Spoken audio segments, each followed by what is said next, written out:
Watch the Mega Millions drawing live tonight here on TV23. Covering the High Plains with news, weather, and information. From TV23 Studios in Sublet, this is High Plains Today. Good Tuesday, everybody. It is January 12, 2016. Welcome to High Plains Today on TV23. On today's show, we'll be joined by Toni Smith. She is the Executive Director of the Baker Arts Center, and they have a new exhibit featuring Brenton Kirkhart, and he's going to be here too. What about that? Let's take a look at some of the happenings that are out there. A pedestrian vehicle accident occurred Sunday evening at about 6:45 p.m. in the 500 block of Baca Avenue, where it intersects with Seward Street in Elkhart. 61-year-old Barbara Dordahl of Elkhart was walking in the northbound lane on Baca Street at the Seward intersection when she was approached by a 2011 Chevy Equinox being driven by 60-year-old Paula Koski, also of Elkhart. Now, Koski was unable to avoid Dordahl and struck her. Dordahl was taken to the Morton County Hospital where she died. The national average for regular unleaded gasoline is holding steady under $2 per gallon this morning at $1.97 per gallon, and the Kansas average is 24 cents under that mark at under $1.73 per gallon, and that makes Kansas rank 6th in the country. Now, the discount between last year and this year is shrinking as the strong move towards lower gas prices was well underway a year ago at this time. Now, today's Kansas average is only 6% less than a year ago, but hey, it's still down. The Cimarron National Grassland implemented an emergency closure of part of its property in December after 7 cattle were found dead. Now, the 108,000-acre Morton County grassland imposed the December 18th order due to potential hazardous airborne conditions that may be present. It includes 4 sections, roughly 2,600 acres, including Stirrup Oil Field located along the Cimarron River corridor north of Rolla. Now, the closure involves all motorized and non-motorized access until at least May 1st or until rescinded. The grassland is leased each year by the Morton County Grazing Association. The association's range riders found the 7 cattle dead toward the end of October. A veterinarian determined December 16th that the animals had inhaled something which caused them to die. Western Kansas students may soon have a new place to pursue higher education in the medical field. Dodge City has been working with Wichita State and Fort Hays State to bring a program to the old St. Mary's of the Plains College campus, which closed more than 20 years ago. Now, Dodge City officials are looking at adding a medical training facility. If the medical programs are brought to Dodge City, students would use some of the empty classrooms at the old St. Mary's. Many of the rooms haven't been used since the college closed back in the 90s. Now, local healthcare professionals say it will help alleviate the shortage of medical workers in the area. The City of Garden City will hold a public meeting at 5:30 p.m. tomorrow or Thursday at the Finup Center for Conservation Education at 312 East Finup Drive to gather public input on a traffic study. A few months ago, professional engineering consultants conducted a traffic study of 4 specific roadway corridors and 6 intersections in Garden City. The focus was to determine which ones might be able to undergo road diets, meaning the conversion of the existing 4-lane roads to 3-lane roads with 1 lane through lane in each direction and a continuous 2-way left turn lane. Now, during the meeting, the consultants will present the results of their study and ask for input from the community. The city is inviting anyone who is interested to attend. U.S. Representative Tim Huelskamp was named last week the new chairman of the Subcommittee on Economic Growth, Tax, and Capital Access. Huelskamp said in a press release, from family farms to small manufacturers and our community banks, small businesses are the lifeblood of the Kansas economy. It will be an honor to serve as chairman of this subcommittee and shine a light on issues that are so important to our way of life. As chairman, I will invite small business owners, employees, farmers, bankers, and others to give their insight on how the federal government can work better for them or simply just get out of the way. And that's a look at some of the stuff that's happening out there. Stick around. I'll be back with the forecast after this.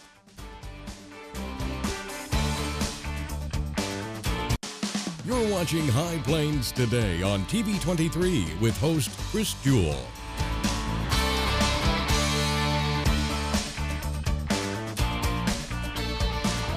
TV23's internet service and 4G live streaming. Provided by United Wireless. Coverage you deserve. Service you expect. United Wireless.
Feel connected, informed, included, inspired.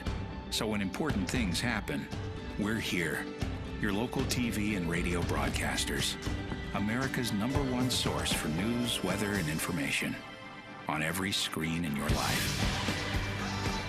We are broadcasters. Always here for you.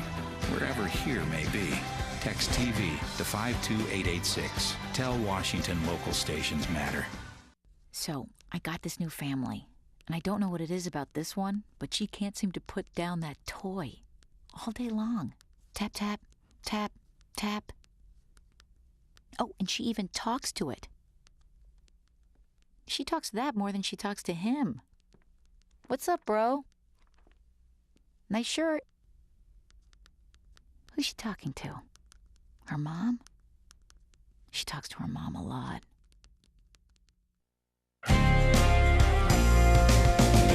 Now, the local weather forecast for the High Plains.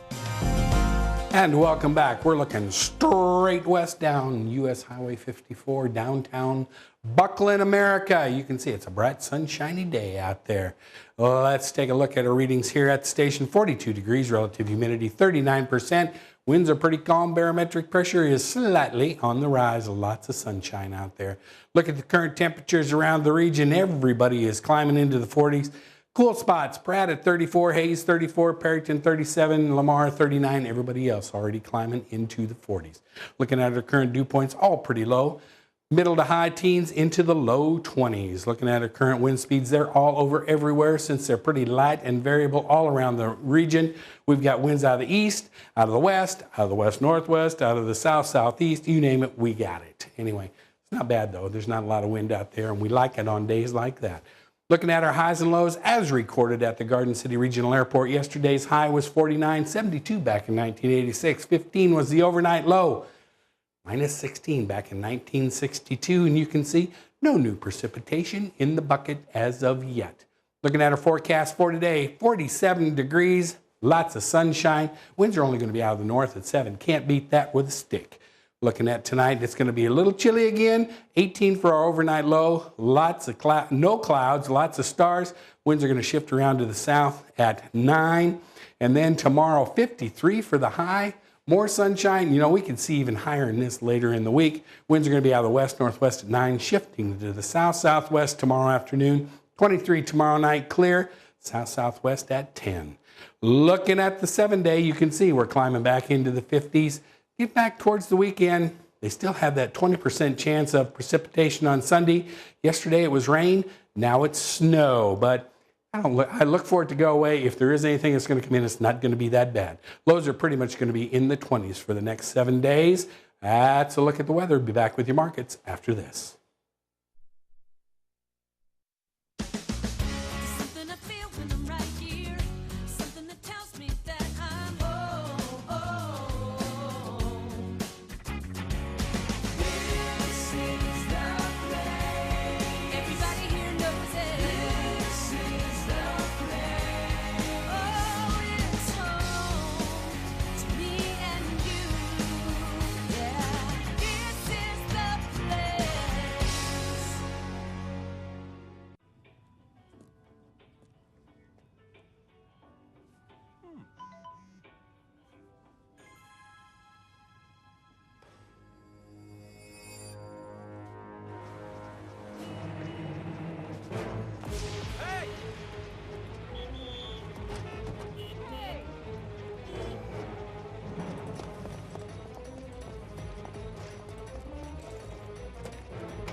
So, same time next week? Well, of course. Put away a few bucks, feel like $1 million. For free tips to help you save, go to Feed the Pig.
When some people struggle with their mortgage payments, they become frozen, petrified.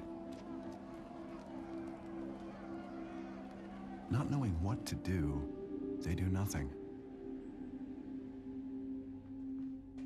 But the people who do something, the people who take action, are far more likely to get the most positive outcome. Making home affordable is a free government program. Call now to talk one-on-one with a housing expert about the options that are right for you. Real help, real answers, right now. Know what? What? Since I got adopted, I've learned a lot about these humans. I know. I mean, check out these two. It's Flirt City over here. Yeah, I noticed that. It looks like my human is definitely into your human. Oh, look! I think she's getting his number.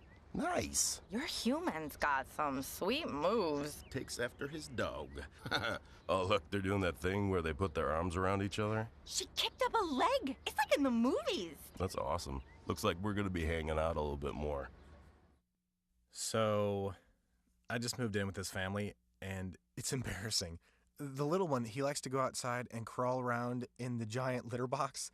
I don't know what he's doing. I mean, I was born and I knew how to use the litter box.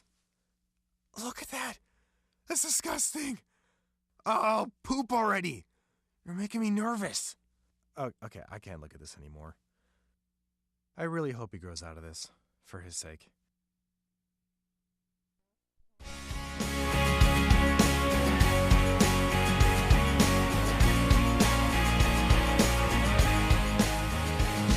And welcome back. I am now joined by, well, that's just Heather Williams. She's the administrative assistant at the Baker Art Center over there. You got your basic Toni Smith. She is the executive director. And we're also joined by Brenton Kirkhart. He is a local artist from Turpin who has a new exhibit going on at the Baker Art Center. Yes, he does. And it is quite an exhibit. I was going to say, I thought, okay. Brenton, your card says photographer and artist. Yeah. And I was asking you what you had on display at the Baker Arts.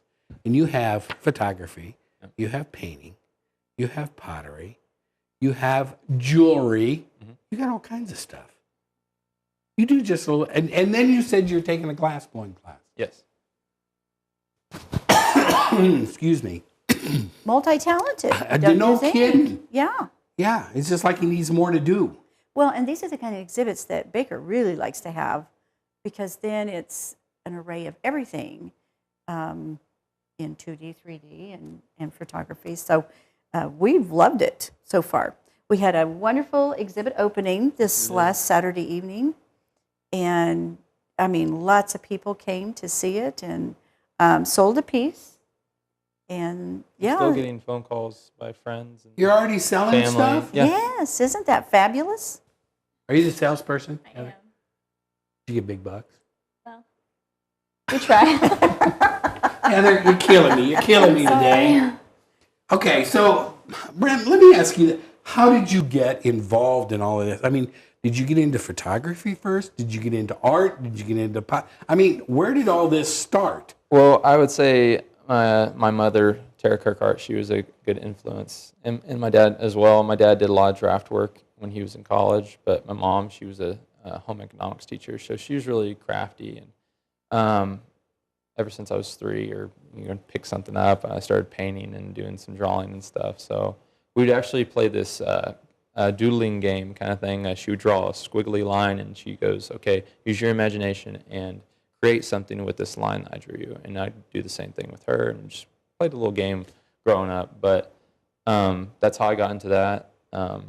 Did a lot of competitions in 5th and 6th grade, and some of them were at Baker's Arts, so I've been there since I was little, I guess. But also high school as well, and then went to college, and I didn't pick up a camera until I got to college, so just it seemed interesting, and thought, why not? Well, and I've seen some of your photographs, and for not just picking, I mean, and you still have some time left at Oklahoma Panhandle State, right? But yeah, I thought maybe photography was your first love, but looking at all and we're showing a bunch of stuff on there now of your pottery and painting and stuff. It all seems like it's Native American Indian influenced. Is that right? Yes. Believe it or not, blonde hair, blue eyes. That actually comes from my dad's side of the family, the German side, I guess. And then my mom's side is Miami Indian. So I guess that's a big influence on my family culture. So, and I don't just do Miami Indian paintings and pottery and photographs and stuff, but I'll go to powwows and I'll learn about the different cultures, Apache, Arapaho, anything really. Wow. But also a lot of people, they come in and they're like, oh, it's Native American art, and it's not necessarily just Native American art. I've done pieces over African art, Swahili, Ethiopian. How did you get interested in that? I actually, when going to college, I had some friends that were from overseas, foreign exchange students, so I got to learn a lot about their language and their ways of life. So, and that, and growing up and watching National Geographic. So, do you have any of the African art or anything on display? Also? Yep. Yes, there is one scary piece there. Is it scary? Well, it is when you walk around a corner and all of a sudden there's this mask there with this long piece of... It's just a little bit Is it kind of like a war mask thing, or what is it? Well, if you're familiar with New Zealand, their tribes, the Maori tribe, they're the ones that really intense warriors, yes. Very intimidating. Their tattoos on their faces, their body tattoos. But I did a raku sculpture, a wall hanging sculpture of that, and I thought this is a great place to put it. And then every time someone walked by it, it was just like, it's oh my God, someone coming out of the wall. But it's very, very interesting. It's very good, but it's just in a shocking area of the center when you walk around the corner and there's this face staring out at you. I guess I have a sixth sense of humor, so I thought this would be a good spot to scare some people. What is and that? It worked. What's raku? What's a raku sculpture? Do you know what a raku sculpture is? I'm going to let Brenton take that question. All right, fine. Raku is a firing process in ceramics. Okay. Basically, it's a lot different than gas firing stoneware, but raku, I'd say a lot more dangerous, and it stuff can happen, especially when you're first learning. I remember a couple years ago when I was first learning it, the kiln, I was lighting the pilot, and then the whole kiln shed kind of went boom. So luckily I had a hat on and Didn't a good singe jacket. the hair. So Yeah. That's what happened to me. Is I got singed doing raku. Yeah. So it doesn't use gas when you're firing, or you're as a kiln, or what? Well, really, what we do on the raku is when you put it in the kiln, you just wait. Basically, I mean, you have to have a certain temp. certain time in there. And then basically you take it out and you put it in these cans filled with newspaper. And you just close it. And then what happens is it reacts and it starts to smoke. And everything that's not glazed, depending on the glaze too, and the chemicals and all that, sometimes you'll get like a peacock glaze is what we call it. And it comes out in this really shiny, vibrant, metal-looking color. Some we have these crackle glazes that it's like a white crackle paint kind of look to it. A lot of stuff that I like to do because I like more of the monochromatic colors. So mine's mainly blacks, grays, browns, earthy tones. There's nothing wrong with that. So Okay. I usually do smoke firing on mine. So. All right. So and this exhibit opened Saturday, last Saturday, the 9th, and is running from now until February 20th. February 20th. All right. And you guys are open from Tuesdays 9 to 5, and on Tuesdays through Saturdays Fridays. 2 to 5. No. No. We changed our hours starting at the beginning of the year. We're open Tuesday through Friday, 9 to 5, Sundays 1 to 3. Okay, 1 to 3. All right. Used to be 2 to 5. I know. All right. But at least we got it. So anybody, and it doesn't cost anything to come see It Brenton's does stuff, not does cost anything, and this is an exceptionally nice, and he's Well, plus done he's local. Well, He's he's from local. here. He's from here, and that's the other thing. I think people do not realize what kind of talent actually lies within Southwest Kansas, Oklahoma, Colorado. I mean, it is just unreal. I had a few phone calls, some random strangers. They're like, "Hey, I don't think you know me, but I was wondering if I can't figure out where I need to buy tickets for this, and I really want to see your work." And I'm like, "Tickets? Yeah, we I'm had like, tickets. What are you talking about? I'm like, We you don't need those just tickets. show Walk up. in the door, yes. And- So it's free. Yeah. Okay. But I just kind of was like, what? No. So that's the thing. Everybody needs to come by and see Brenton's work at the Baker Arts Center. Again, it's running from now through February 20th. Through 20th. Doesn't cost you anything. No. That's the best part of the whole deal. It and you can is. see all kinds of. I got to come by and see this really scary mask that Yes. you got going Yes, on. please do. All But he right. does have some exceptionally. Brenton does some real spiritual work as well, and he's got several pieces in there that are very, heartfelt. Toni, They're very good. Thank you. always bring me good stuff. I know. Baker Arts, they always got a lot of good stuff going on. We do. Thanks, guys. Brenton, it's good to meet you, too. Good to meet you, too. I got to come see your work. All right. See you there. Thank you. And stick around. I'll be back with more after this. Hi, I'm Chris Jewell, host of High Plains Today, a 30-minute news and information program that airs at noon weekdays right here on TV23. Hey, do you think you have an idea for something that would make a great segment? Somebody that would make a great interview? What about a community event that needs highlighting? Let us know here at the station. Email us news@kdgltv.com.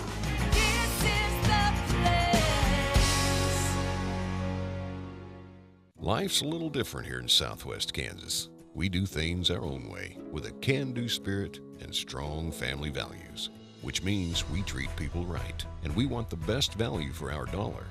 The same is true about United Wireless. We aren't like the national brands. We treat our customers like family. We provide excellent service and simple, easy-to-understand plans that will save you money. We are United Wireless, and we are Southwest Kansas proud. You want to feel connected, informed, included, inspired. So when important things happen, we're here. Your local TV and radio broadcasters. America's #1 source for news, weather, and information. On every screen in your life. We are broadcasters. Always here for you. Wherever here may be. Text TV to 52886. Tell Washington local stations matter.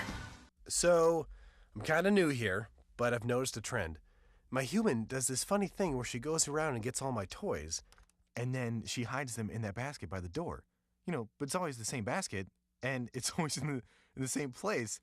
And then she acts so surprised when I find them, but, you know, she's putting them in the same basket. Again. It's like, hello? That's where you put it last time. You were the worst at hide and go seek. And welcome back. Hey, the last step toward making Alabama's run of championships under Nick Saban the greatest in college football history was the toughest. Now, the Crimson Tide needed all its power and speed. It needed all its talent and steely resolve. When that alone couldn't do it, it was up to one gutsy trick to help with the fourth national title of the Saban dynasty.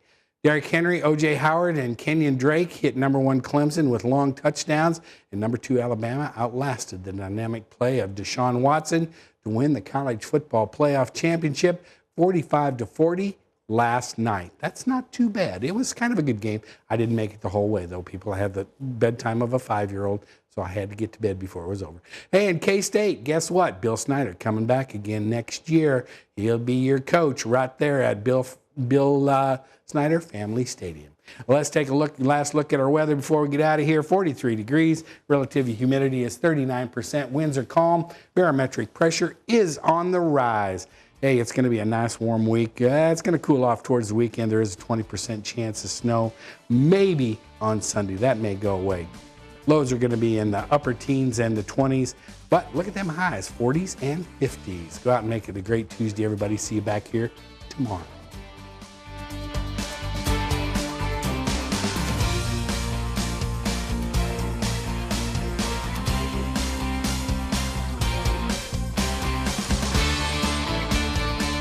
Keep up to date with the latest information from TV23 on our Facebook page, KDGL TV.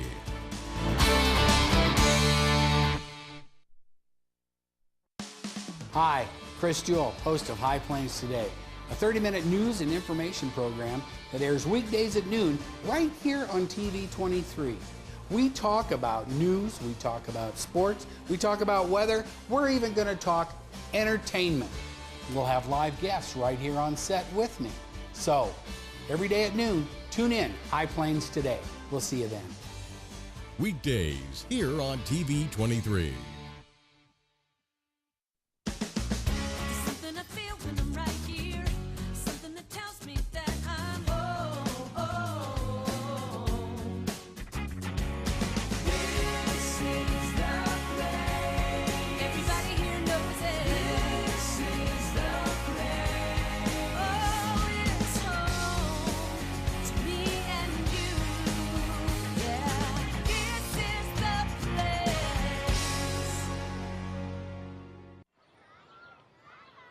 Did you know kids who play outdoors have healthier lungs? Totally. I did. Did you know that boys that play with dolls make better husbands? My son has lots of dolls. But did you know terry cloth diapers breathe better? I did. It's totally true. Oh, yeah. Did you know that strollers have the right of way on the sidewalk? Yes. Yep, I did. Did you guys Did you know that kids who eat breakfast have higher GPAs? Yeah, I know. Yeah. That's actually what I was going to say. Did you know babies should never touch silver?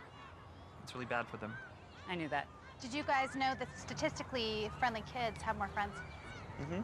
Yeah. That's obvious. Did you know most people think they're using the right car seat for their kid, but they're not?